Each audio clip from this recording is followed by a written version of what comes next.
అంటే ఈ ఏడాది స్కూల్లో గవర్నమెంట్ స్కూల్లో చదివి వచ్చేవాళ్ళు అనమాట. అక్కడ సరిగ్గా అర్థం కాకనే కదా మా దగ్గరికి పంపించింది. మేము కాలేజ్ చదువుతున్న పిల్లలు. పెద్ద ట్యూషన్లో అయితే ఎక్కువ డబ్బులు, ఒక్కోళ్ళకి 150 అట్లా వసూలు చేస్తారు. మేము 10th క్లాస్కి 50 రూపాయలు వసూలు చేసేవారు. ఎందుకు మా కాలేజీ ఫీజులు సరిపోతాయి అనేసి 3-4 స్టూడెంట్స్ కలిసి చెప్పేవాడు. 1వ తరగతికి 5 రూపాయలు, 2వ తరగతి 10 రూపాయలు అట్లా పెట్టామన్నమాట. నేను 10th క్లాస్కి 50 రూపాయలు వసూలు చేసేవాడు ఫీజు.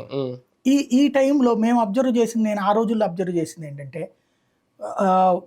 ఒకసారి ఛాన్స్ ఇస్తారు, ఫెయిల్ అయితే రెండోసారి ఛాన్స్ ఇస్తారు, మూడోసారి తీసుకెళ్ళిపోయి కూలికి తీసుకెళ్ళిపోతారు వాళ్ళు. అంటే స్కూల్లో పాఠాలు రాలా, బయట ట్యూషన్కి డబ్బులు పెట్టారు. ఈ డబ్బులకి నానా తిప్పలు పడేవాడు. 50 రూపాయలు ఇవ్వడానికి కూడా 10 రూపాయలు ఒకసారి, 15 రూపాయలు ఒకసారి అట్లా తెచ్చిచ్చేవాళ్ళు. అంత తిప్పలు పడతా ఉన్నప్పుడు మాకు కూడా మేము దానివల్ల ట్యూషన్ మూసేసుకోవాల్సి వచ్చింది. ఎందుకు? వాళ్ళు ఇవ్వలేకపోవడం వల్ల నాకేమో ఇక్కడ అద్దె కట్టాల్సిందే కదా, మాకు మళ్ళీ రోజు అక్కడ దాకా పోవాల్సిందే కదా. 100 రూపాయలు రోజుకి వచ్చేది, ఇదే నెలకి 100 రూపాయలు మిగిలేదు మాకు ఒక్కొక్కరికి. నలుగురు పని చేస్తే నలుగురికి 400 మిగిలేదు. ఆ తర్వాత అది కూడా లేకపోయేటప్పటికి చివరికి మా జేబుల్లోంచి పడేది అంత కట్టే పరిస్థితి లేక మూసేసాం ట్యూటోరియల్స్.